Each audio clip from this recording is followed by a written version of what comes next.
We come together this morning to remind one another to rest for a moment on the forming edge of our lives, to resist the headlong tumble into the next moment, until we claim for ourselves awareness and gratitude, taking the time to look into one another's faces and see their communion, the reflection of our own eyes.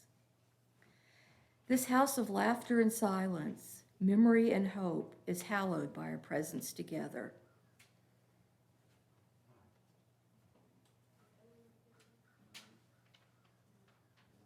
As the prelude plays, we remind ourselves of the importance we have always attached to candles in this community.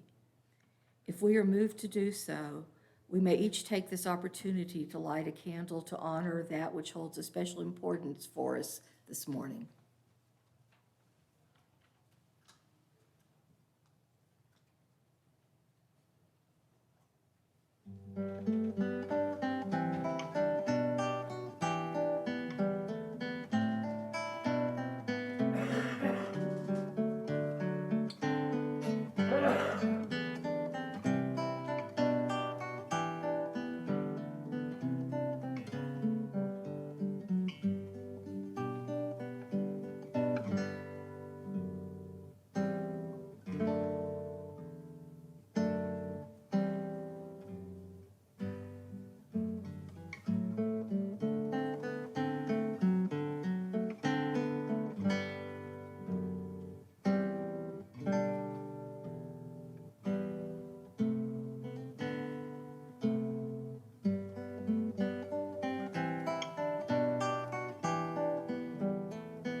Please rise as you are willing and able for the lighting of our chalice and our spoken affirmation.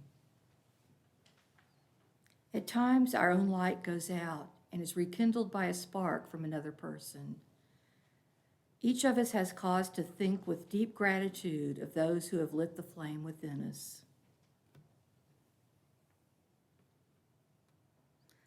Love is the spirit of this church, and service is its law. This is our great covenant, to dwell together in peace, to seek the truth and freedom, and to help one another. You may be seated.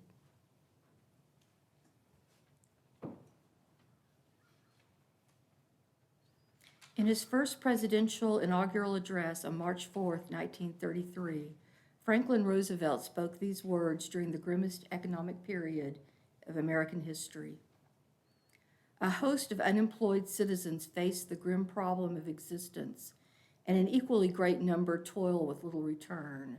Only a foolish optimist can deny the dark realities of the moment. Yet our distress comes from no failure of substance.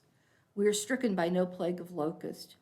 Compared with the perils which our forefathers conquered because they believed and were not afraid, we have still much to be thankful for. Nature still offers her bounty, and human efforts have multiplied it. Plenty is at our doorstep, but a generous use of it languishes in the very sight of the supply. Primarily, this is because the rulers of the exchange of mankind's goods have failed through their own stubbornness and their own incompetence, have admitted their failure and abdicated. Practices of the unscrupulous money changers stand indicted in the court of public opinion, rejected by the hearts and minds of men. True, they have tried, but their efforts have been cast in the pattern of an outworn tradition. Faced by failure of credit, they have proposed only the lending of more money. Stripped of the lure of profit by which to induce our people to follow their false leadership, they have resorted to exhortations, pleading tearfully for restored confidence. They know only the rules of a generation of self-seekers. They have no vision, and when there is no vision, the people perish. The money changers have fled from their high seats in the temple of our civilization. We may now restore that temple to the ancient truths. The measure of restoration lies in the extent to which we apply social values more noble than mere monetary profit.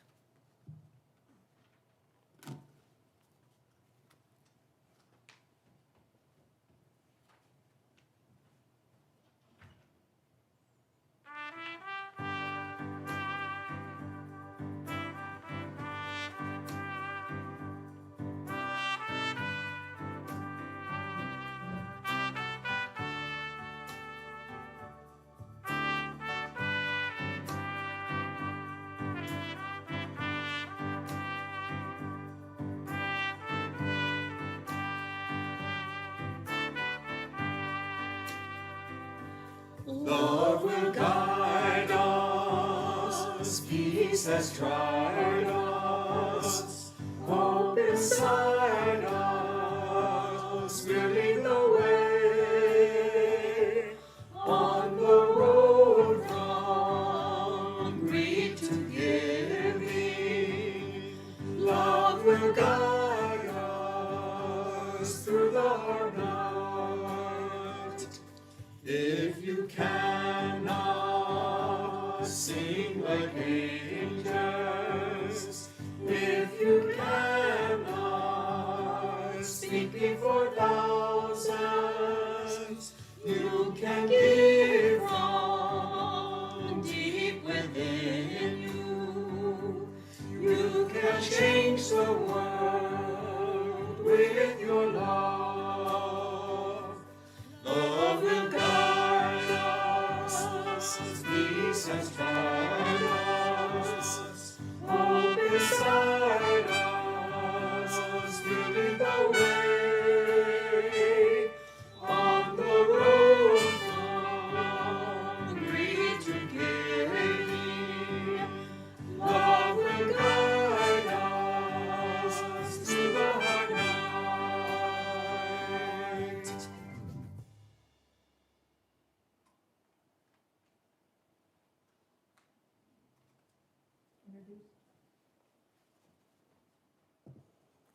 This morning, we have Dr. Glenn Melancon here to speak to us about Franklin Delano Roosevelt.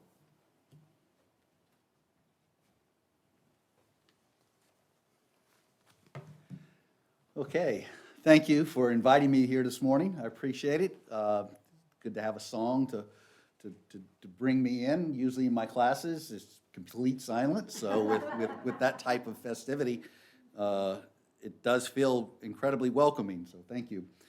Let's make sure we go the right way. There we go. So the Great Depression, pain and relief. I am Glenn Melancon. I am a history professor at Southeastern Oklahoma State University.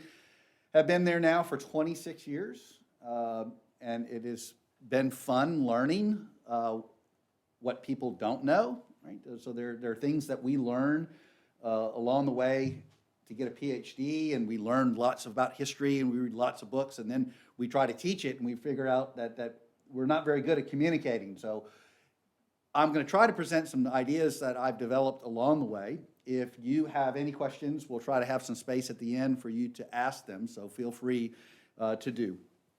So let's go. So depression. The Oxford English Dictionary tells us the literal meaning of that is an action of pressing down, or the fact of being pressed down, right? Which means if you're in a depression, it's not your choice, right?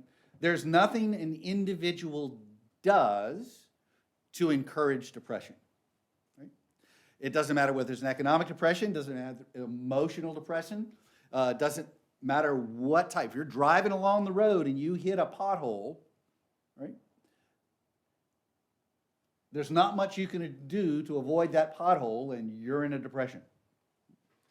So our economy in the 1920s was humming along, and most people in the 1920s saw it as a boom time, right? It's the jazz age, it's the age of speakeasies and dancing and flappers, and right smack in their face comes the Depression. Within a matter of months, people were pressed down.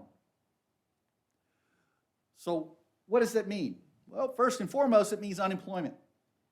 Between 1929 and 1932, unemployment climbed to about 25% on average. Now, that's on average. There were places, small towns, large towns, that had maybe 50, 60, 70, 80% unemployment. And so when someone tells you, well, just pick yourself up by your bootstraps and go get a job. Well, what job?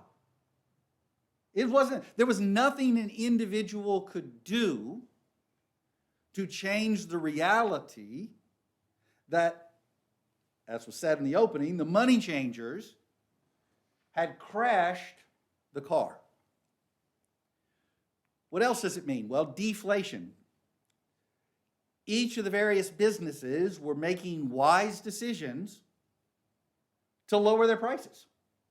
Right? They wanted to attract consumers, so they lowered prices. But those lower prices allowed them to pay workers. Those lower prices were what paid their bills, which means they had less workers. That means that they had no ability to pay their bills because they didn't have income. Right? One person's income is going to be used to pay someone else. So this creates a spiraling or ripple effect throughout the economy called deflation. Right? There's some talk today about inflation, but there is very little reality or talk of the reality of deflation, which is just as, if not more, destructive because it causes an entire economy to collapse, which means bankruptcy. Thousands of people, thousands of businesses went bankrupt. They had no income. They couldn't pay their bills. They couldn't pay their mortgage. Right? We all know the wonderful scene in It's a Wonderful Life at the end where they figure out what to do. But we can't forget the beginning of that movie where everybody's panicking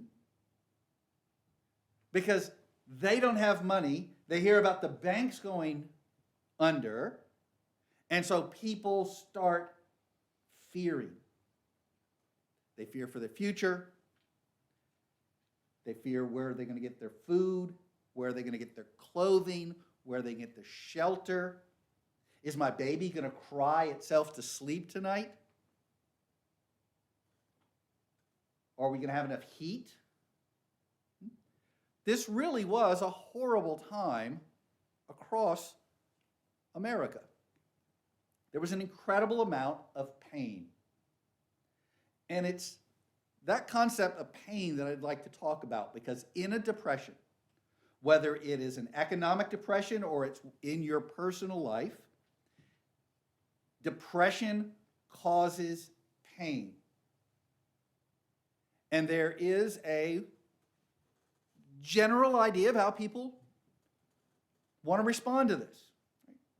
We have this idea in society, no pain, no gain, right? The wonderful poet Kelly Clarkson said, what doesn't kill you makes you stronger.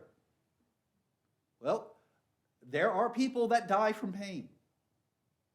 Either suicide, they give up, any number of things that causes failure. So what about relief? Should we relieve people in pain? Should we intervene when someone is depressed? No. If you look at political economy, right, this is the field started and defined by Adam Smith. Right? As it developed in the 20th century, the answer was no. That if you relieve pain, it only makes it worse. Right? Saw on the internet a wonderful little meme that said they've got a sign that says, if you feed squirrels, you're going to have more squirrels. So if you feed poor people, what's going to happen? You have more poor people. Shouldn't feed them, right? No pain, no gain. So at the root of this political economic discussion is a real discussion about morality and moral philosophy. Because this was the reality outside of almost every major city. Squatter camps, like we see today in the third world, where people who couldn't afford to live in the buildings behind them, but they made themselves little houses out of scrap. This is how they lived. And in many instances, the buildings behind them were sitting empty. Because in capitalism, it says in order to fill that house, you have to have someone who pays the rent. Well, these people didn't have a job, so how are they going to pay the rent? So they returned to a state of nature. So they're here in pain, with a system that says the pain will drive you to pull yourself up by your bootstraps and make it better. But if you're living like this, right, you're living out here, do you brush your teeth? Do you take a shower? Where do you go to the bathroom? Where do you cook? Do you wash your clothes? So I've lived here for 2, 3 weeks, 4 weeks, 6 weeks, waiting for the economy to right itself, because the prevailing moral philosophy was the economy is going to fix itself. If we just wait, it'll get better. So I wait and I live like this, and every time I go in for a job, the stench of my reality gets worse. Maybe my teeth start to rot. My clothes are pathetic. And so let's say we try to get an unskilled job, right? One of those famous unskilled jobs, which means they can pay us less. Like I'm going to be a waiter. If someone's been living like this for 3, 4 months, are you going to hire them as your waiter? Are you going to hire them as your store clerk? Is this going to be the face of your company that you want to put out as a rational decision? And so what happens then is these people that are living like this day after day, year after year, keep falling farther and farther into depression. So what I'd like to talk about is the morality the moral system that said that this was okay. And then the election of 1932 that said it wasn't okay. And then an economic system that says we don't have to live like this. We don't have to accept this. We have the ability as human beings to use our mind, to use what we've learned, and relieve the pain. And when we do it, it will be better. It won't be perfect. It won't be great, but it will be better than before. So, morality. Not many people think about morality when it comes to economics, unfortunately, but the whole field actually started in European universities in the department or the discipline of moral philosophy, looking at social conduct. And this guy, Bernard Mandeville, changed the direction of European economics with a book called The Fable of the Bees, or Private Vices, Public Benefits, in 1714. So what did he say? Well, he asked a very simple question. Why do people work? What motivates people to do anything? And you can see from the title that he is going to understand human behavior by creating a fable or a story around bees. And his answer to that simple question of why work comes out to private vices. People work because they want enjoyment. They want pleasure. They want to be rewarded. Therefore, if you want people to work, what should you do? You should reward them. But bees tell us something more. That if you work with others, you play well with others, you get a bigger reward. Right? Bees cooperate, right? They all go out, they collect their pollen, they come back to the nest, they store it away. Each of them has a different division of labor. And lo and behold, they produce something called honey. Magical product.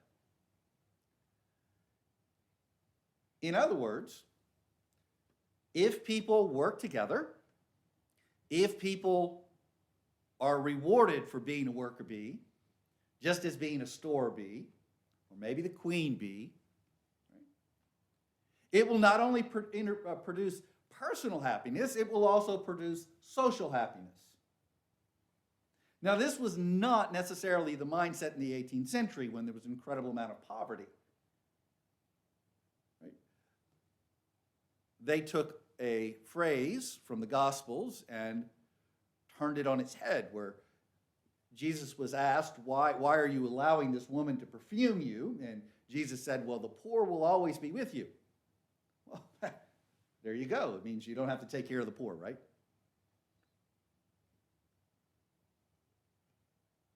So Mandeville, in The Fable of the Bees, says that if you want people to work, reward them.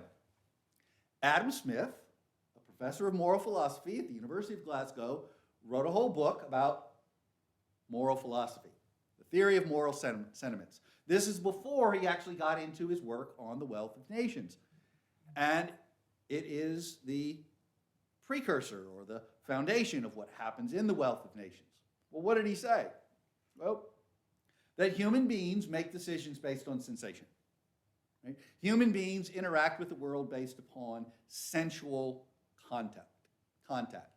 So the individual, right, hunger, thirst, passions, the passions which unite the two sexes, the dread of pain, prompt us to apply those means for our own sakes without any consideration of the tendencies to those beneficial ends which the great director of nature, intended to produce for them. Right? So we make small decisions on hunger, on thirst, on passions for sex, right? And those small decisions, later on in what he says in The Wealth of Nations, as if an invisible hand were guiding society, directing society. So his argument was, let people be free to make those small decisions.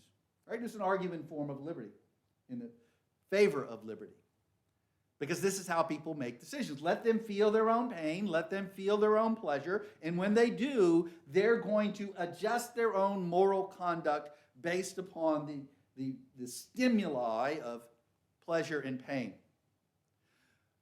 But he did not neglect the concept of sympathy, right? That we have a pathy, we have a feeling, sim with others, right? We can have sympathy for others. We should have sympathy for others. So by the imagination, we place ourselves in his situation. We place ourselves in her situation, which should tell us, right, as a rational human being, that if we improve the situation of our neighbor, we also improve our own. This is the part that gets forgotten by generation after generation of free market economics. They only go after the first part because they look at the world only in terms of sensation and not in terms of reason. But this was the groundwork for 19th and 20th century economics. Individuals ought to be free to feel pleasure, to feel pain, and in the reaction of pleasure and pain, they will then make better choices than when controlled. Now, if we fast forward then to the election of 1932, President Herbert Hoover was there when an incredible amount of pain came about. And as a conservative, he was going to fall back on traditional answers, right? He wasn't going to accept novelty. What was his traditional answer? Laissez-faire, right? It's going to fix itself. The economy is an organism as if guided by an invisible hand. And that if he intervened in that, he would upset the natural balance of the economy, which was always on the cusp of righting itself, right? It's about to happen. It's about to fix itself. Just leave it alone. Businesses need confidence. Investors need confidence that their decisions as the money changers of our society are the right decisions for the rest of us. So pain of failure is necessary. People need to go bankrupt. People need to be unemployed. Why? Because that creates a hunger, that creates a thirst, and they're going to make better decisions later. The pain of unemployment is necessary. Unemployment, when there's a large number of unemployment, it'll help bring down wages. Wages had gotten too high.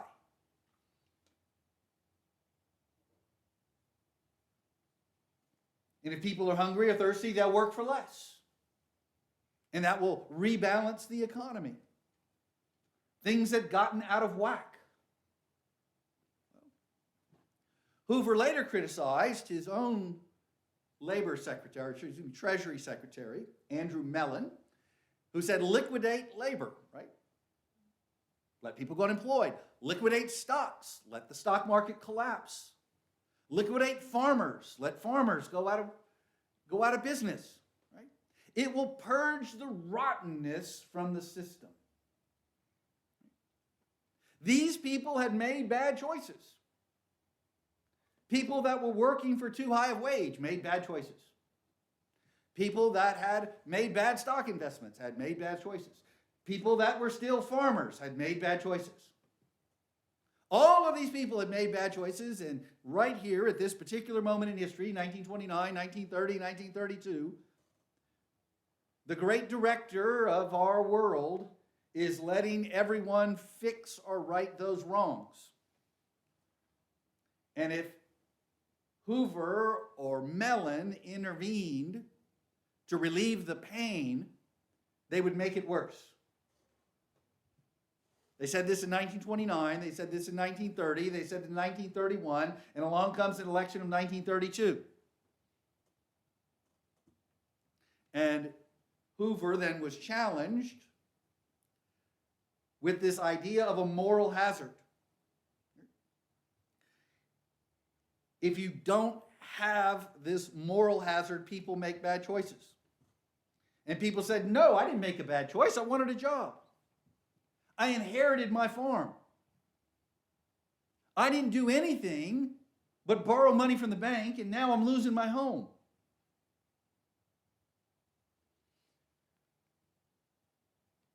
Why am I living in a Hooverville? What bad choice did I make? Well, this guy, Franklin Delano Roosevelt, said, there's a different way to do this. Right? He promised to be a man of action. He would do something about the pain. Right? The country needs, unless I mistake its temper, the country demands bold, persistent experimentation. Above all, try something. If there's anything about America, it's we're going to try something.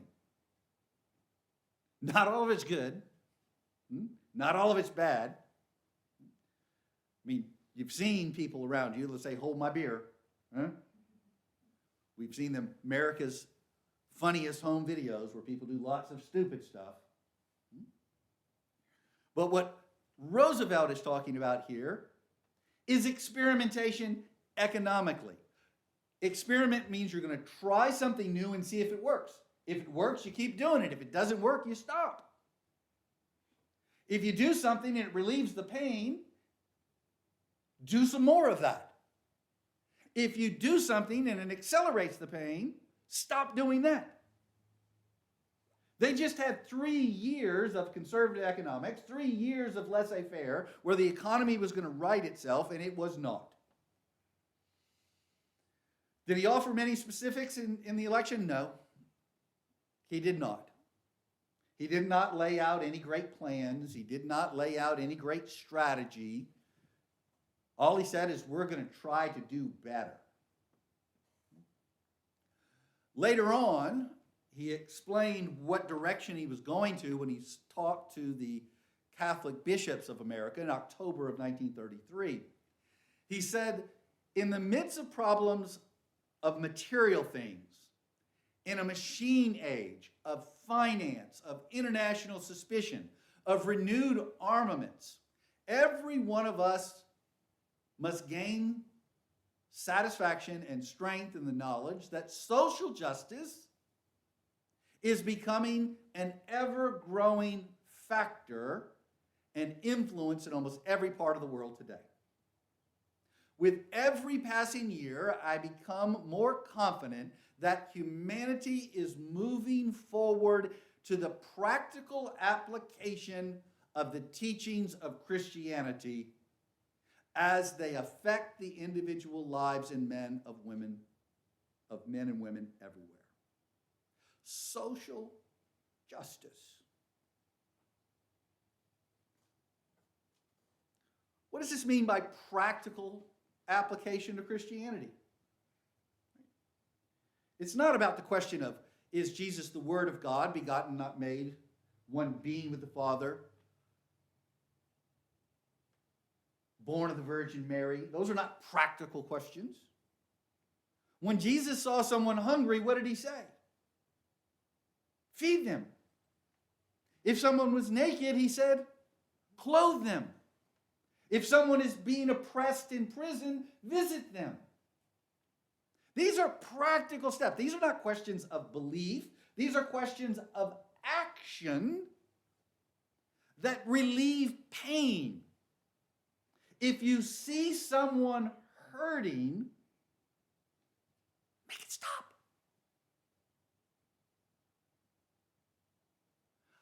I am truly shocked how I have any friends who read the Gospels and deny the reality of practical Christianity. I don't know how it exists, how social justice is somehow a bad thing.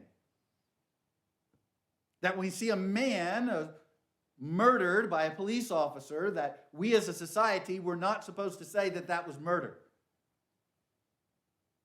When we have Hoovervilles or homeless people in our communities, that we're not supposed to do something about that. This was the call to action that FDR laid out.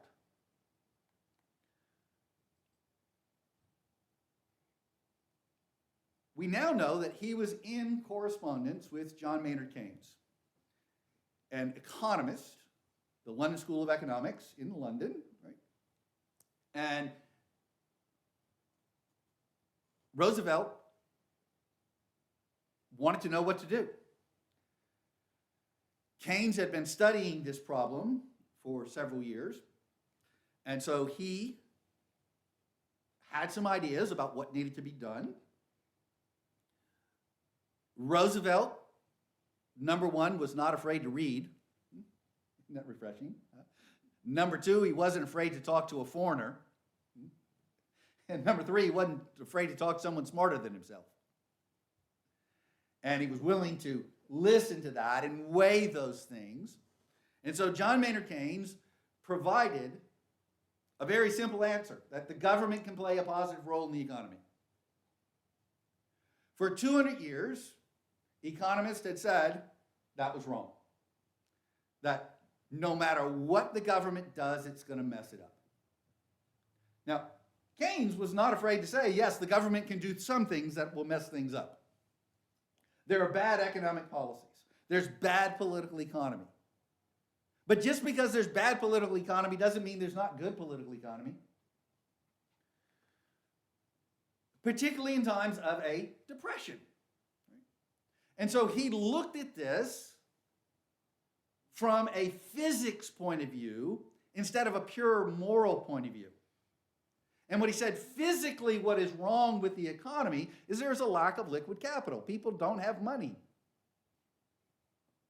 I'm not going to go to the store and buy a loaf of bread if I don't have money. I'm not going to pay my rent if I don't have money. I'm not going to hire a worker if I don't have money.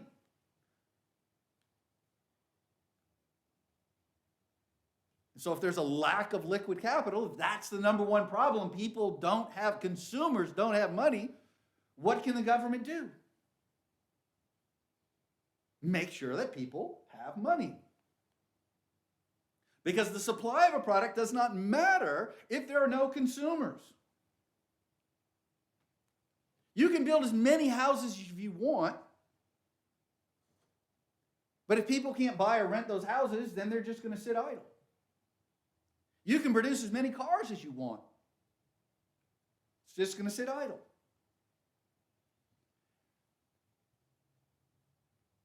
People need money in order to buy products, and it's that buying of products that is the job creator. Buying, consumer purchases, starts the ball rolling again. He called this prime the pump. Now, I'm not a fan of this because this is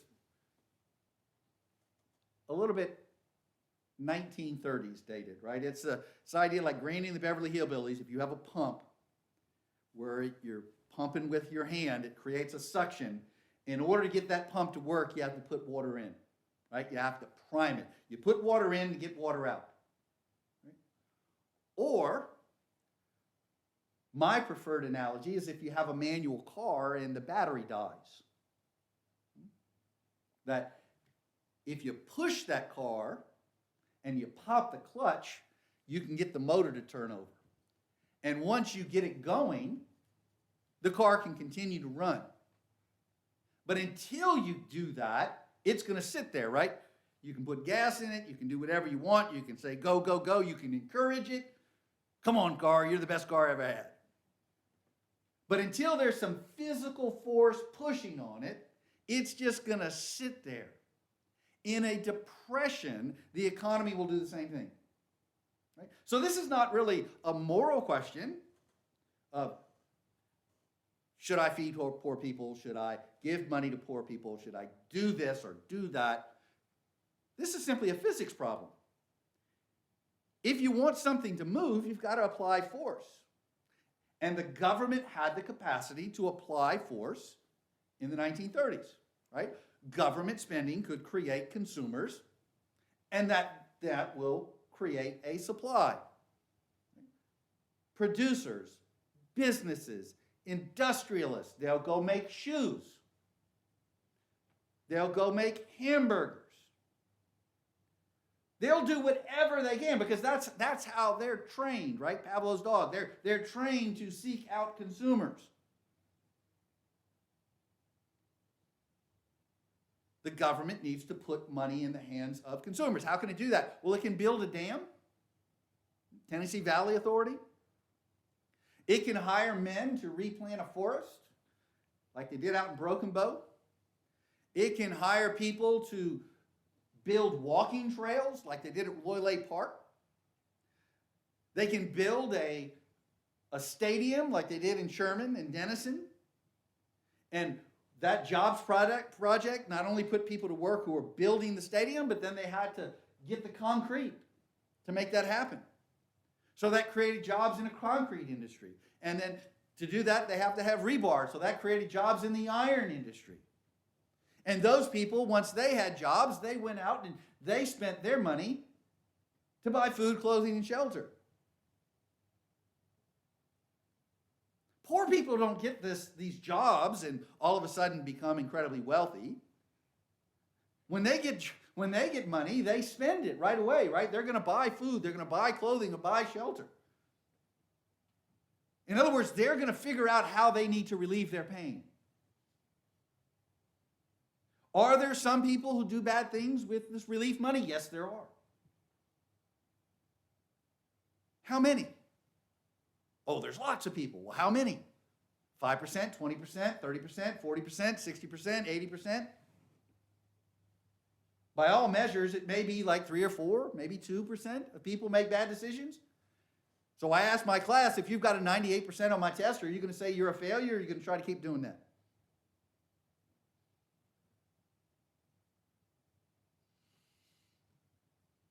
Keynes said, you can have a positive impact on people's lives the way you want to by having works projects, by having Social Security that allows people to keep spending even though they don't have a job. You take those, you're actually going to take some old people out of the workforce, which then reduces the labor supply. You reduce the labor supply, which then increases the wages of people that are working. You increase the wages of people that are working, and they're going to spend more money. And when they spend more money, that creates economic growth. John Maynard Keynes turned the whole world of economics on its head. You don't have to worry about investors.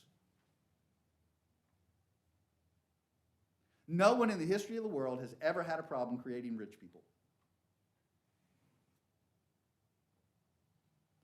Never before in human history have we ever had a middle-class society. So what were the results? Well, Herbert Hoover demanded a balanced budget and unemployment went up, up, up. FDR said, I'm going to borrow and pay, and the unemployment started going down. When he tried to shift gears and try to balance the budget, it went the wrong way. We said, no, we're going the wrong way. We're going to go back the other way. And then all of a sudden World War II came and unemployment vanished. Why? Because World War II was the biggest Keynesian economic project the world has ever known. The government borrowed money and built things.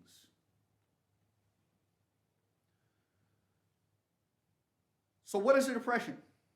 It's a pressing down of an economy, the food, the clothing, the shelter. There's an incredible amount of pain.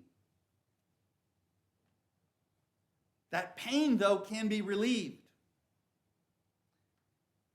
We can make things better by relieving pain. We know this when we take care of depressed people and we relieve their pain, they can start making better choices in their lives.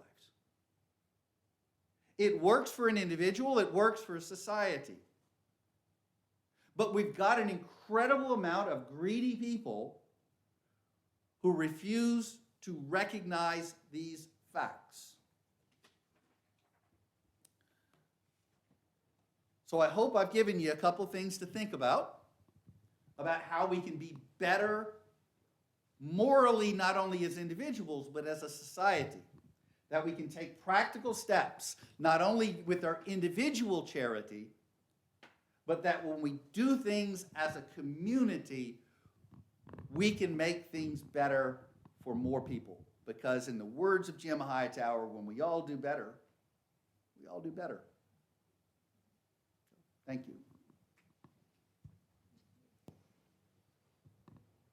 Does anyone have questions?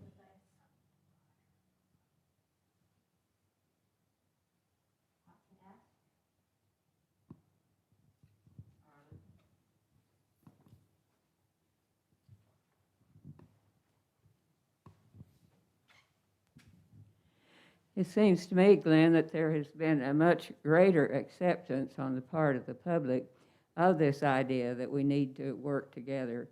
But I see some people saying, no, we can't do this. We got to be on our own. How do you see this next few years going?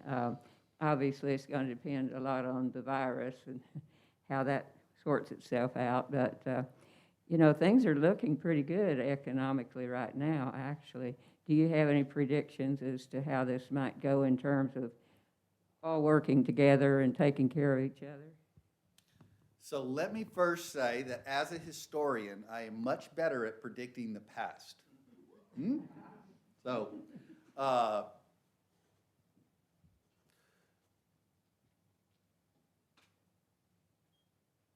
there are business leaders in this country, not 100% of them. There are enough business leaders in this country who understand Keynesian economics. They may not want to admit to it. They may not want to advocate it. They have a hard time politically. But there's a lot of money to be made by making sure that our economy continues to grow and to prosper. There are a few people, Rupert Murdoch, who makes an incredible amount of money on sowing chaos and instability. There are a couple of others out there, whether they're lunatics or just greedy, hard to tell. But I give a very simple example that why I think it's going to be better.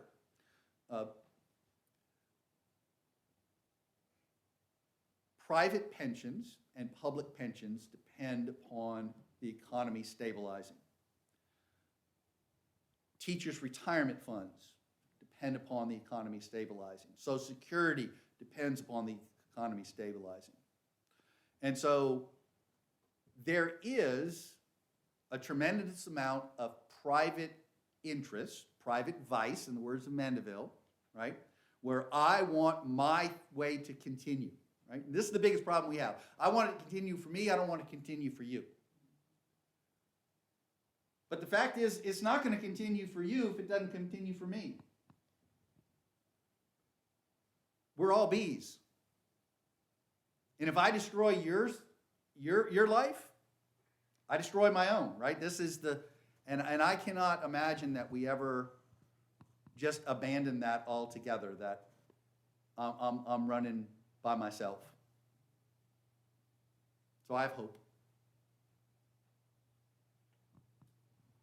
Do you have some examples? Just a second. Oh, thank you. Thank you, Marla. Some examples of things that we might encounter in our social, political life locally, where we can be a voice that can be heard, that goes against perhaps the majority, more conservative position. I know you're active locally, and we have our political parties, but as a citizen, there's other things that we might show up for, candidate forums and things like that, and be a voice. We can't have a lengthy discussion where we could give a talk on Keynesian, economics, right? We just have to speak when it's our turn. Do you have, So advice for that? Yeah, sort of the practical things where you do show up at wherever they're going to have an economic development summit. Sit and listen to hear the things they're talking about.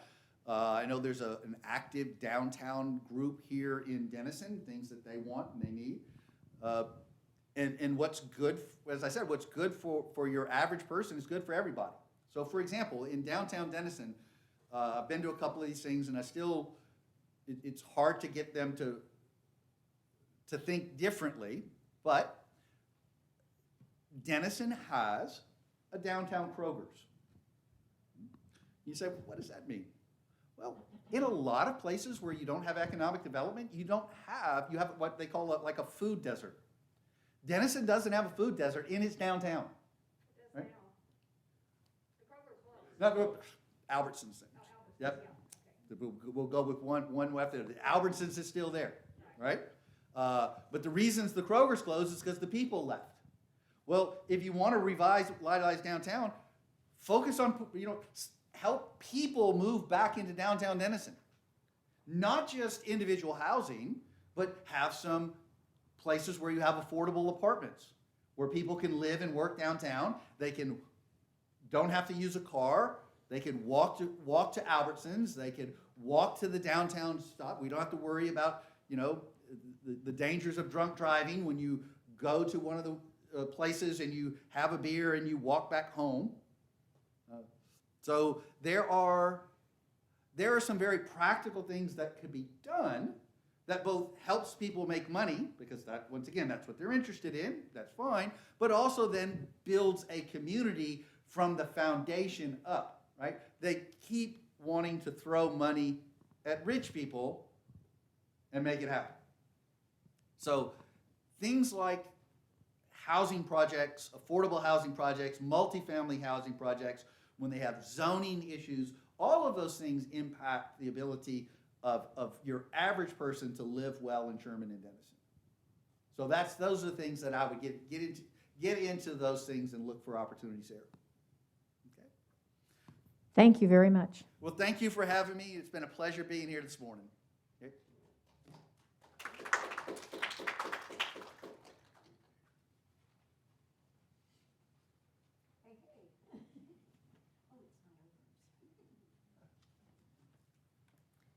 Those who wish may bring their gifts to the table or give on the church mobile app home screen.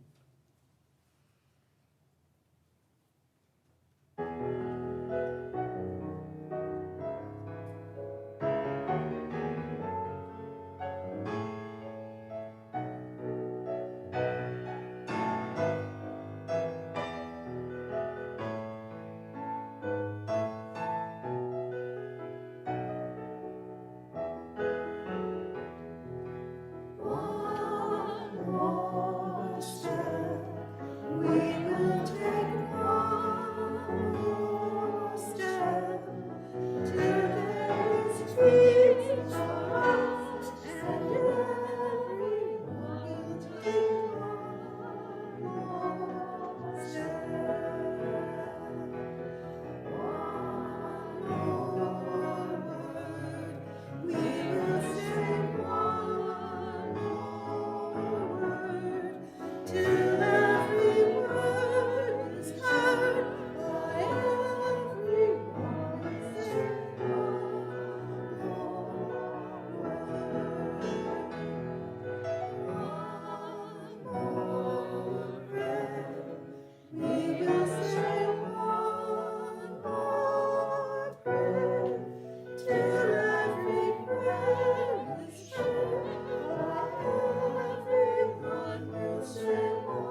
Our parting thought is from the 1941 State of the Union Address by Franklin D. Roosevelt.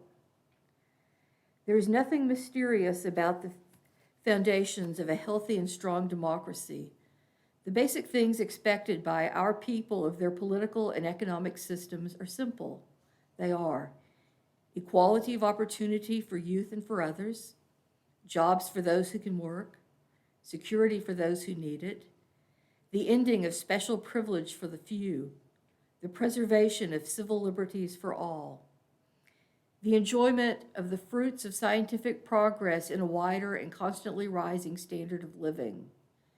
These are the simple, the basic things that must never be lost sight of in the turmoil and unbelievable complexity of our modern world. The inner and abiding strength of our economic and political systems is dependent upon the degree to which they fulfill these expectations. Please rise as you are willing and able as we say together the words we use to extinguish our chalice. We extinguish this flame, but not the light of truth, the warmth of our community, or the fire of commitment. These we carry in our hearts until we are together again.